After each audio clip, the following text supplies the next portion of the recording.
पंचायत चुनाव पर हाईकोर्ट की रोक बरकरार, आज भी सुनवाई जारी रहेगी। आपको बता दें कि सुप्रीम कोर्ट के समक्ष सरकार ने रखा अपना पक्ष।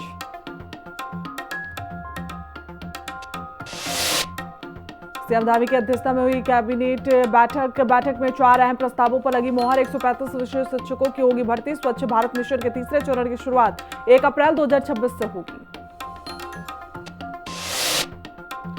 महिला कांग्रेस अध्यक्ष ने बीजेपी सरकार को घेरा। हरिद्वार में जेल में बंद पूर्व बीजेपी नेत्री को वीआईपी सुविधा का लगाया आरोप। पूर्व विधायक सुरेश राठौर के मामले पर भी बीजेपी पर हमला। हल्द्वानी में नहर में गाड़ी गिरी, एक ही परिवार के 4 लोगों की मौत। सड़क में गड्ढों को बताया जा रहा है हादसे का कारण।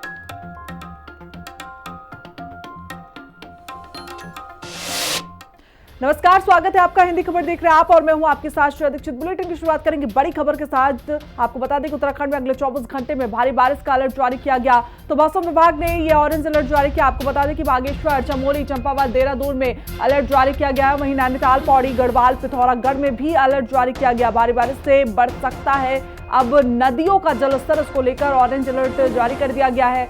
आपको बता दें कि जिलों में सुरक्षा एजेंसियों को भी अलर्ट रहने के निर्देश दे दिए गए हैं। तो ये बड़ी अपडेट इस वक्त उत्तराखंड से आ रही है, जहां भारी बारिश से अब नदियों का जलस्तर बढ़ने की संभावना जताई जा रही है। इसको लेकर जिले में सुरक्षा एजेंसियों को अलर्ट मोड पर रखा गया। तो अगले 24 घंटे के लिए उत्तराखंड में भारी बारिश की उम्मीद भी जताई जा रही है। तो मौसम विभाग ने इसको देखते हुए ऑरेंज अलर्ट जारी कर दिया। बागेश्वर, चमोली, चंपावत और देहरादून में ये अलर्ट लगाया गया।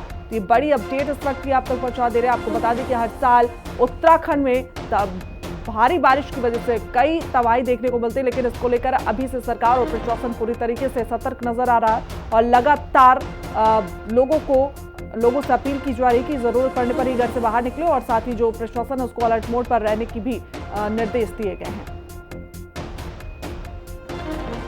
तो भारी बारिश को चलते जो नदियों का जलस्तर है वो बढ़ने की संभावना जताई गई है। इसको लेकर जिलों में जो सुरक्षा व्यवस्था है उसको लेकर अलर्ट भी जारी कर दिया गया है। तो बागेश्वर, चमोली, चंपावत, देहरादून में अलर्ट लगाया गया। इसी के साथ नैनीताल, पौड़ी, गढ़वाल, पिथौरागढ़ में भी ऑरेंज अलर्ट जारी किया गया है। तो भारी बारिश की वजह से जो नदियों का जलस्तर है वो बढ़ने की संभावना जताई गई है। तो अगले 24 घंटों के लिए ये अलर्ट लगाया गया है पूरे उत्तराखंड में, जहां मौसम विभाग ने ऑरेंज अलर्ट जारी किया है।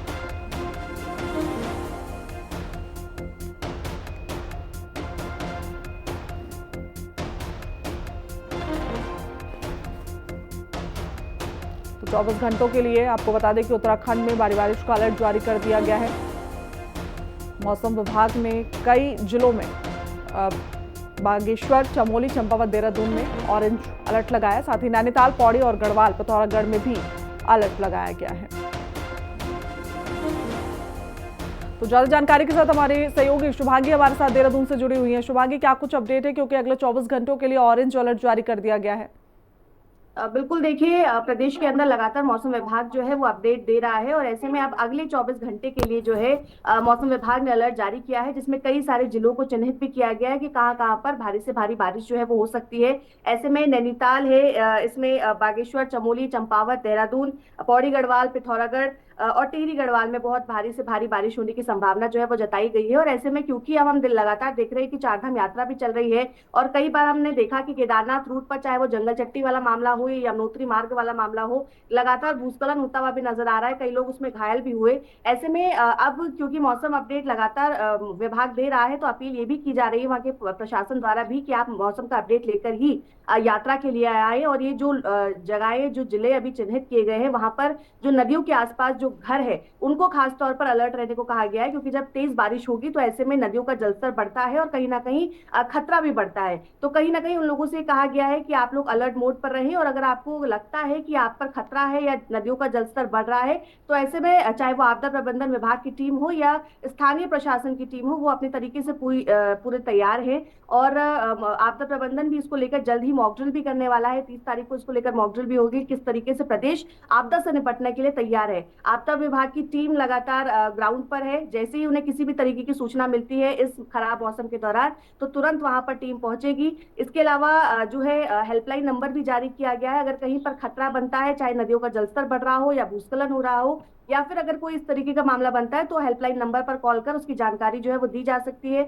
इसके अलावा अब चाहे वो जेसीबीज की हम बात करें या अन्य उपकरणों की बात करें, उनको भी अब अलग अलग जगहों पर रखा गया और ऐसी जगहों को भी लगातार चिन्हित किया जा रहा है जहां पर पुल टूटने का खतरा है या जहां पर भूस्खलन हो सकता है। ऐसी जगहों को डाइवर्ट भी किया जा रहा है। ऐसे रास्तों को डाइवर्ट करने का उद्देश्य यही है कि किसी की भी जान पर बात ना आए और लोगों को सेफ रास्ते से जो है भेजा जाए। और खासकर क्योंकि पीक टाइम है, ऐसे टाइम पर बड़ी संख्या में श्रद्धालु चारधाम यात्रा के लिए आ रहे हैं, तो कहीं ना कहीं उनसे भी अपील की जा रही है कि आप आइए जरूर, लेकिन मौसम का अपडेट लेकर आइए, क्योंकि अगर पहाड़ी इलाके हैं, हाई एल्टीट्यूड वाले एरियाज हैं और बारिश अगर होती है तो खतरा जो है और ज्यादा बढ़ जाता है। इसलिए आपका सेफ रहना जो है वो पहले जरूरी है। तो कहीं ना कहीं मौसम विभाग ने अगले 24 घंटे के लिए जो अलर्ट जारी किया है, लगातार हिदायत भी दी जा रही है श्रद्धालुओं को कि आप इन 24 घंटों के में जो है ऐसे रास्तों पर ना जाए। बिल्कुल शुभांगी, देखिए पिछली बारों की हम बात कर ले तो जब भी बारिश होती है तो आपदा वहां पर आती ही है। और जब चारधाम यात्रा की हम बात करते हैं तो जिम्मेदारी सरकार की हो या प्रशासन की हो या फिर आपदा प्रबंधन की हम बात कर ले,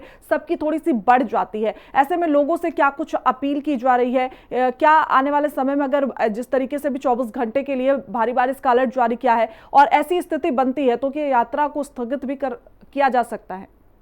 बिल्कुल, देखिए जैसे मैंने कहा कि लगातार क्योंकि मौसम विभाग भी अपडेट कर रहा है और जिस तरीके के मामले अभी तक हो चुके हैं, चाहे वो जंगल चट्टी का मामला हो या यमुनोत्री धाम यात्रा मार्ग हो, जिस तरीके से भूस्खलन हुआ, जिस तरीके से लोग उसकी चपेट में आए, अब कहीं ना कहीं विभाग भी और अलर्ट मोड पर है और लगातार अपील की जा रही है श्रद्धालुओं से कि आप मौसम का अपडेट लेकर ही यात्रा में आए या फिर ऐसी जगहों पर जाए जहां पर भूस्खलन का खतरा है, जहां पर पुल टूटने का खतरा है या जहां पर रास्ता जो है वो बाधित हो सकता है या आपकी जान को खतरा हो सकता है।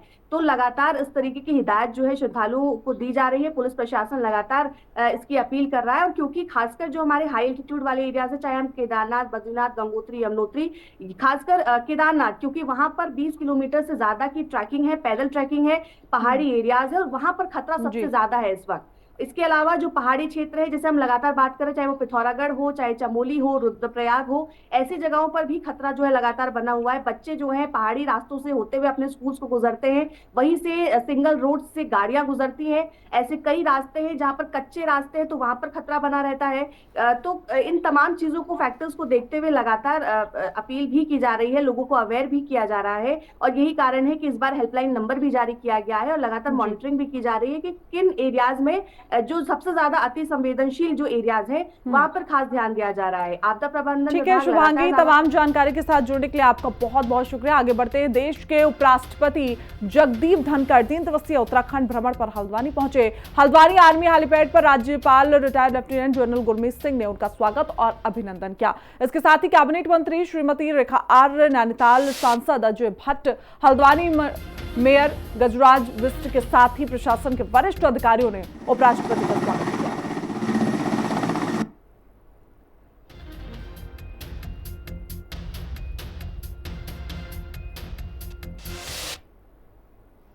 आगे बढ़ेंगे, बात नैनीताल की करेंगे जहां उपराष्ट्रपति की तबियत बिगड़ी और कुमाऊं विवि के कार्यक्रम में यह तबियत बिगड़ी। कार्यक्रम खत्म होने के बाद तबियत बिगड़ने की बात सामने आई तो उपराष्ट्रपति जगदीप धनखड़ रहे इस दौरान मुख्य अतिथि। कार्यक्रम में उपराष्ट्रपति धनखड़ भावुक हुए। उन्होंने ज्यादा भावुक होने से स्वास्थ्य बिगड़ा और अपने मित्र की बाह में झूल गए।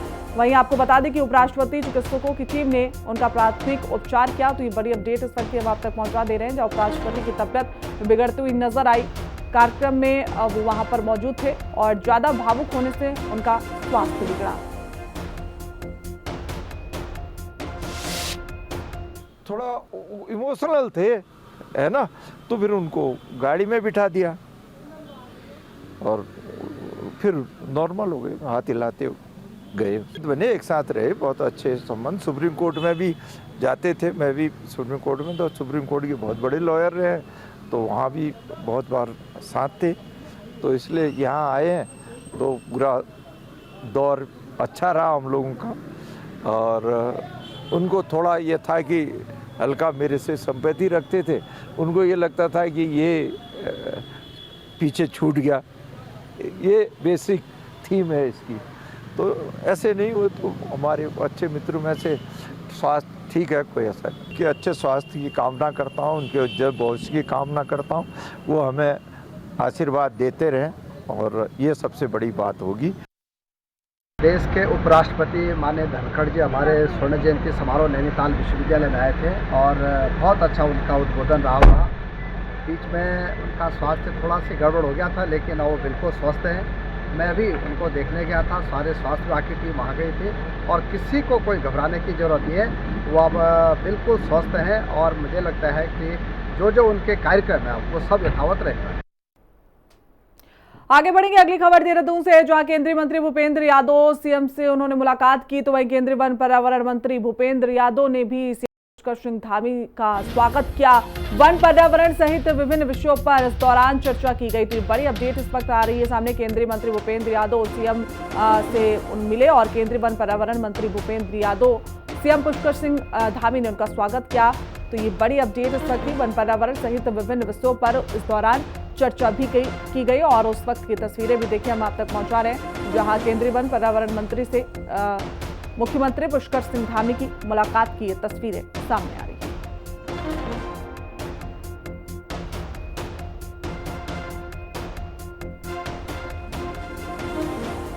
इस दौरान वन पर्यावरण सहित कई अहम मुद्दों पर चर्चा की गई। तो ये बड़ी अपडेट इस वक्त की देखिए अब आप तक पहुंचा दे रहे हैं। वन पर्यावरण सहित विभिन्न विषय थे जिस पर केंद्रीय मंत्री भूपेंद्र यादव और मुख्यमंत्री पुष्कर सिंह धामी की बातचीत हुई और ये उस दौरान की कुछ तस्वीरें भी आपके साथ हम साझा कर रहे हैं, जहां सीएम पुष्कर सिंह धामी ने पहुंचकर उनका स्वागत किया।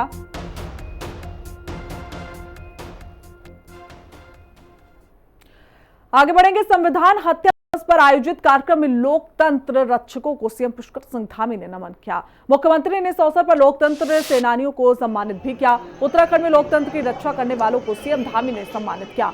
कार्यक्रम में सीएम धामी ने कहा कि आज से 50 साल पहले सत्ता के मद में चूर कांग्रेस की सरकार ने आपातकाल लागू कर लोकतंत्र को कुचलने का काम किया। कार्यक्रम में सीएम धामी ने लोकतंत्र सेनानियों के मुद्दे को तेजी से निस्तारण के लिए शासन स्तर पर नोडल अधिकारी नामित करने के निर्देश भी दिए। आज से 50 वर्ष पूर्व इसी दिन देश पर आपातकाल थोपा गया और संविधान की आत्मा को कुचलने का प्रयास किया गया। और जैसा अभी यहाँ पर हमारे सामने एक वीडियो के माध्यम से विस्तार से उसमें बताया गया कि प्रकार की एक व्यक्ति के कारण हठधर्मिता और तानाशाही रवैये का परिणाम था। उस समय इलाहाबाद हाईकोर्ट ने इंदिरा गांधी जी के जो चुनाव को दोषी ठहराते हुए उनकी लोकसभा सदस्यता को 6 वर्ष के लिए उनके चुनाव लड़ने पर भी रोक लगा दी थी। और उसी के भय से उन्होंने 25 जून को भारत जैसे महान लोकतांत्रिक देश में आपातकाल की घोषणा करवा दी गई। भारतीय संसद का गला घोट दिया गया। देश की जो स्वतंत्रता थी उसको बंधक बना दिया गया और न्यायपालिका की गरिमा तार तार कर लाखों देशवासियों के मौलिक अधिकारों को रौंद दिया गया। आपातकाल के उन काले दिनों में सत्ता के नशे में चूर तत्कालीन सरकार ने सभी विपक्षी नेताओं को, सैकड़ों पत्रकारों सहित हर उस आवाज का निर्ममता से दमन किया जो लोकतंत्र की रक्षा के लिए उठ रही थी। खबर देहरादून से है, जहां केंद्रीय पर्यावरण वन एवं जलवायु परिवर्तन मंत्री भूपेंद्र यादव ने भारतीय वन्य जीव संस्थान में आयोजित कार्यक्रम में शिरकत की। इस दौरान उन्होंने 3 दिवसीय इंडियन कन्वेंशन सेमिनार का उद्घाटन किया। इस मौके पर उन्होंने कहा कि 2047 के विकसित भारत के हिसाब से वन मंत्रालय कन्वेंशन प्रोग्राम तैयार कर रहा है। उन्होंने सेमिनार में आए देश भर के साइंटिस्ट, रिसर्चर्स और उनसे अपील की कि परंपरा और विज्ञान को साथ लेकर चलना चाहिए। उन्होंने कहा कि फॉरेस्ट के लिए ट्राइबल का पारंपरिक ज्ञान हमारी बहुत बड़ी धरोहर है। पारंपरिक ज्ञान का डॉक्यूमेंटेशन होना जरूरी है।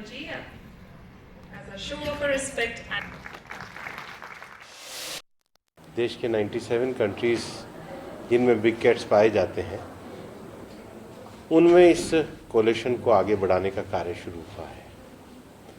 माननीय प्रधानमंत्री जी की प्रेरणा के हिसाब से ही वाइल्ड लाइफ कंजर्वेशन में जो हमारे यंग साइंटिस्ट काम करते हैं, पॉलिसी मेकर काम करते हैं, एकेडमिशियन काम करते हैं, रिसर्चर्स काम करते हैं, उनको हम यहाँ पर बुला करके अलग अलग क्षेत्र में काम करने जो उनके काम आते हैं वो इकट्ठा आकर के अपनी नॉलेज शेयरिंग कैपेसिटी बिल्डिंग के लिए आगे बढ़े। पिछले दिनों जो नेशनल वाइल्ड लाइफ बोर्ड की 7th मीटिंग हुई थी उसमें भारत में जो इस समय कंजर्वेशन प्रोग्राम चल रहे हैं, जैसे प्रोजेक्ट लॉयन चल रहा है, प्रोजेक्ट डॉल्फिन चल रहा है, प्रोजेक्ट टाइगर है, प्रोजेक्ट चीता है, प्रोजेक्ट एलिफेंट है, उसकी तो समीक्षा की ही गई। लेकिन माननीय प्रधानमंत्री जी ने जो हम लोगों को निर्देशित भी किया था कि कंजर्वेशन में फॉरेस्ट फायर मैनेजमेंट पे काम करना चाहिए। चलिए आगे बढ़ते। उत्तराखंड महिला कांग्रेस की प्रदेश अध्यक्ष ज्योति रौतेला ने महिला सुरक्षा और यूसीसी के उल्लंघन को लेकर बीजेपी और प्रदेश सरकार पर सवाल उठाए। ज्योति रौतेला ने जेल में बंद बीजेपी की पूर्व महिला मोर्चा जिलाधिकारी को वीआईपी ट्रीटमेंट देने का आरोप लगाया। बीजेपी के पूर्व विधायक सुरेश राठौर के मामले को लेकर भी ज्योति रौतेला ने बीजेपी को घेरा। वहीं बीजेपी ने महिला कांग्रेस प्रदेश अध्यक्ष के बयान को बेबुनियाद बताया। रिपोर्ट देखिए। जेल में बंद पूर्व बीजेपी नेत्री को वीआईपी सुविधा, ज्योति रौतेला के आरोप से सियासी बखेड़ा। सुरेश राठौर मामले पर भी कांग्रेस भड़की, अंधेरे में कांग्रेस मार रही तीर, बीजेपी बोली। उत्तराखंड महिला कांग्रेस की प्रदेश अध्यक्ष ज्योति रौतेला ने जेल में बंद भाजपा की पूर्व महिला मोर्चा जिलाध्यक्ष को वीआईपी ट्रीटमेंट देने का आरोप लगाया है। ज्योति रौतेला ने कहा है कि पूर्व बीजेपी नेत्री ने अपनी नाबालिग बेटी का अपने प्रेमी और उसके साथियों से दुष्कर्म कराया, फिर भी महिला को हरिद्वार जेल में वीआईपी सुविधा प्रदान की जा रही है। यही नहीं, उन्हें योग दिवस जैसे सरकारी आयोजनों में सम्मानित भी किया जा रहा है, जिससे साफ है कि बीजेपी के राज में किस तरह कानून व्यवस्था का मखौल उड़ाया जा रहा है, क्योंकि आरोपी महिला बीजेपी से जुड़ी रही है। ज्योति रौतेला ने आरोपी महिला का ऑडियो और योग दिवस की फोटो भी जारी की है।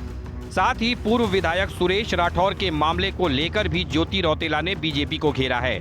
ज्योति रौतेला ने कहा कि पूर्व बीजेपी विधायक ने प्रेस कॉन्फ्रेंस कर एक दूसरी महिला को जीवन संगिनी बताकर यूसीसी का खुला उल्लंघन किया, लेकिन उन पर भी कोई कार्रवाई नहीं की जा रही है। वहीं बीजेपी का कहना है कि कांग्रेस अंधेरे में तीर मार रही है। बीजेपी के मुताबिक अगर किसी भी आरोपी को बचाया गया तो क्या आरोपी महिला जेल में होती? बीजेपी ने पूर्व विधायक सुरेश राठौर के मामले में भी अनुशासनात्मक कार्रवाई पर विचार होने की बात कही है। पूर्व जिलाध्यक्ष हैं और जिन्होंने अपनी 13 साल की बेटी के साथ रेप करवाया, उनको शराब पिलाई, आज वो 5 जून को जेल में गई और उनकी कुछ फोटो और एक ऑडियो जेल के अंदर से हमारे पास आया है और उसमें वो अपने परिवार से 10 मिनट लगातार बात कर रही है। वो ऑडियो मैं अभी आपको रिलीज करूंगी। साथ ही उनको योगा दिवस पे सम्मानित किया जाता है। उनका एक फोटो योगा दिवस का जेल के अंदर का ये आया है, जो महिला 5 जून को अरेस्ट हुई है एक गंभीर मामले में, अपनी बेटी के साथ रेप करवाने के मामले में। उनको, उस महिला को, क्योंकि वो भाजपा से जुड़ी हुई है, तो उनको जेल में ये सुविधाएं दी जा रही है कि वो अपने केस को भी इन्फ्लुएंस कर सके। कांग्रेस पार्टी के लोग अंधेरे में तीर मारने का काम कर रहे हैं और अगर किसी प्रकार से ऐसे व्यक्ति को बचाने का काम सरकार करती तो क्या वो जेल में होती? इसलिए भारतीय जनता पार्टी में जो कुकृत्य करने वाले हैं, किसी प्रकार के इस तरह के कृत्य जो लोग करते हैं, उनकी जो कानून के दायरे में सज़ा होती है उसको दिए जाने का काम किया जाता है। लेकिन कांग्रेस पार्टी, क्योंकि महिलाओं से जुड़ा हुआ मामला है और वो इस तरह के मामलों को अगर जबरदस्ती तूल देने की कोशिश करते तो कहीं ना कहीं वो महिलाओं का भी अपमान कर रही है।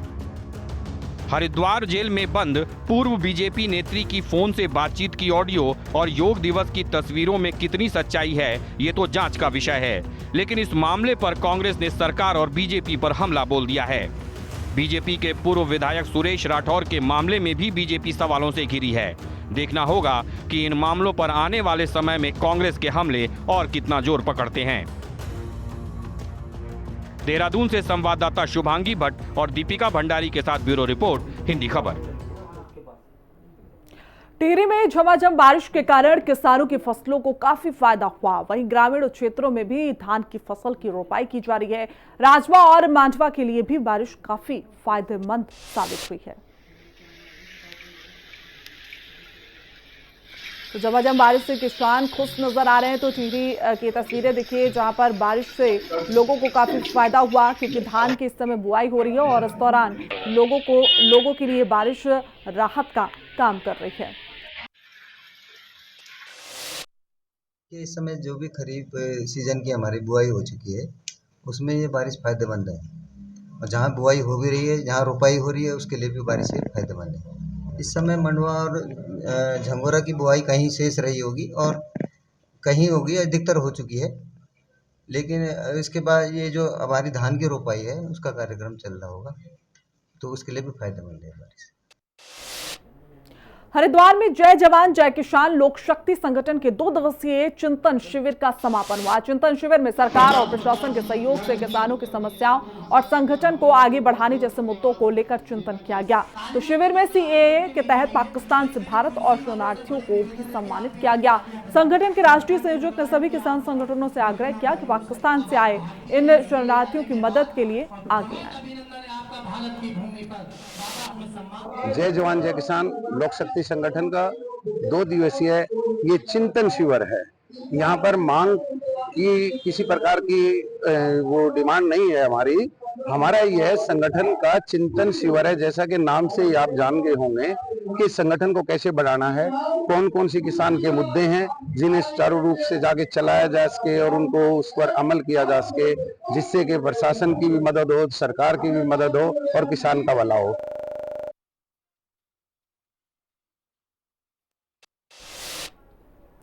आगे बढ़ेंगे, बात काला ठुकी की करेंगे, जहां नगर पालिका अध्यक्ष रेखा कलियूरा के नेतृत्व में वार्ड नंबर 2 में जनता दरबार आयोजित किया गया, जिसमें स्थानीय जनता ने अपनी समस्याएं रखी। अध्यक्ष रेखा कलियूरा ने जनता की समस्याओं को ध्यान से सुना और संबंधित अधिकारियों को त्वरित समाधान के निर्देश भी दिए। इस दौरान रेखा ने कहा कि महिला समूह बनाकर महिलाओं को स्वावलंबी बनाने और नारी सशक्तिकरण के लिए निरंतर प्रयास किए जा रहे हैं। हमने वार्ड नंबर 2 में जनता दरबार लगाया था। हमारे मेंबर साहब और हमारे सिटी मैनेजर पंत जी, इनको बुलाया था ताकि महिलाओं को जागरूक कर सके। हम स्वयं सहायता समूह के जरिए कैसे लघु उद्योग खोले जाते हैं, अपने रोजगार खोले। महिला सशक्तिकरण के लिए हमने अधिकतर इस पे जोर डाला है कि महिला सशक्त होंगी तो अर्थव्यवस्था, सामाजिक या राजनीतिक दोनों में ये बहुत ज़रूरी है कि इन्हें सशक्तिकरण के लिए, महिला सशक्तिकरण के लिए स्वयं सहायता समूह की जानकारी होना बहुत ज़रूरी है। और लघु उद्योग के माध्यम से वह अपने परिवार में आय बढ़ाने की कोशिश कर सकती हैं और बालिकाओं को शिक्षाओं की प्राथमिकता दे सकती हैं। शिक्षा और कौशल से महिलाएं अपने देश और राष्ट्र समाज को एक स्वावलंबी बना सकती हैं और अपने परिवार का भरण पोषण में मदद कर सकती हैं। मेरे वार्ड नंबर 2 में नालियाँ जो है, नालियाँ तो बन चुकी हैं, लेकिन परंतु नालियों का निकास नहीं हुआ है। इसी सिलसिले में मैंने चेयरमैन साहिबा को मैं अवगत कराया। इस अवगत कराने के बाद चेयरमैन साहिबा ने वो आश्वासन दिया कि नाली का समाधान हो जाएगा। जनता दरबार, ये वार्ड नंबर 2 में जनता दरबार लगाया गया है। इसमें नगर पालिका अध्यक्ष द्वारा उनके सामने हमने अपनी सारी समस्याएं रखी थी, जैसे सड़क की है, नाली की है और ये जो गंदा पानी आ रहा है, इस चीज़ के बारे में सारी अपनी समस्याएं रखी। तो उन्होंने हमें जल्दी ही आश्वासन दिया है कि हम इस चीज़ पर जल्दी कार्य करेंगे और जो भी ये यहाँ की साफ़ सफाई स्वच्छता पर विशेष ध्यान देंगे। उन्होंने हमें एकदम आश्वासन दिया है कि कार्य जल्दी ही पूरा करेंगे। दून मेडिकल कॉलेज अस्पताल में आईवीएफ मशीन की स्थापना की योजना पर विचार किया जा रहा है। अस्पताल के प्रचार डॉक्टर गीता जैन ने कहा कि आईवीएफ तकनीक को संस्थान में लाने की प्रक्रिया शुरू की जा सकती है। निसंतान दंपतियों को आधुनिक प्रजनन तकनीक की सुविधा कम लागत पर मिल सकेगी। मशीन की स्थापना के लिए जरूरी संसाधन और विशेषज्ञ डॉक्टरों की टीम की व्यवस्था की जाएगी। उत्तराखंड का सबसे बड़ा और सर्वोच्च मेडिकल कॉलेज है पूरे प्रदेश का। तो आईवीएफ की डिमांड, आपने सही कहा कि इनफर्टिलिटी के पेशेंट्स जो हैं लगातार बढ़ रहे हैं। तो उसके लिए अभी आपने देखा होगा कि सारे में जो है आईवीएफ सेंटर, सारे में बहुत सारे सेंटर्स आ गए हैं, लेकिन सारे प्राइवेट सेक्टर में हैं। जैसे अगर आप यूपी मेडिकल कॉलेजेस की बात करें तो यूपी में KGMC king George medical college जो लखनऊ में, वहाँ पे आईवीएफ की सुविधा सरकारी मेडिकल कॉलेज में उपलब्ध है। ऐसे दिल्ली में आपकी एम्स में है और आपका यहाँ पे लेडी हार्डिंग में भी इसकी सुविधा उपलब्ध है। तो लेकिन उत्तराखंड में किसी भी सरकारी मेडिकल कॉलेज में ये सुविधा उपलब्ध नहीं है। तो हम लोग ये चाहेंगे कि इस बार हम लोग प्रयासरत हैं कि IVF लैब हम दोनों मेडिकल कॉलेज में के गानी डिपार्टमेंट में एस्टैब्लिश कर पाएं। करीब 10 महीने पहले हुई भारी बारिश के चलते रानीखेत स्थित राजकीय चिकित्सालय का एक हिस्सा भूस्खलन की चपेट में आ गया। अस्पताल के 2 वार्ड बंद पड़े हैं, जिससे मरीजों को भारी दिक्कतों का सामना भी करना पड़ रहा है। हालांकि स्थानीय विधायक डॉक्टर प्रमोद नैनवाल और प्रशासन ने कई बार निरीक्षण किया, लेकिन अब तक मरम्मत का कार्य शुरू नहीं हो पाया।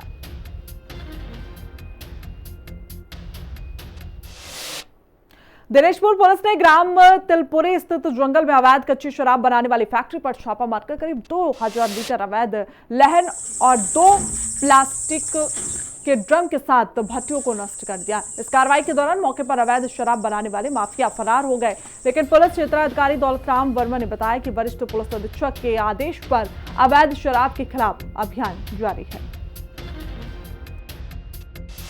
महोदय के द्वारा एक अभियान चलाया जा रहा है।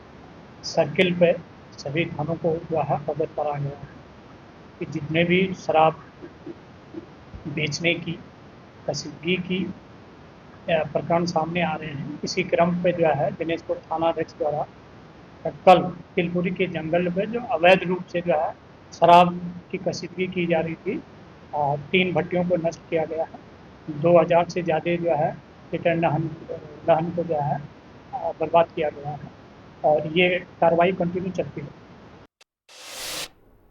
फिलहाल बुलेटिन में बस इतना ही। देश दुनिया की तमाम जानकारी के लिए देखते रहिए हिंदी खबर। नमस्कार।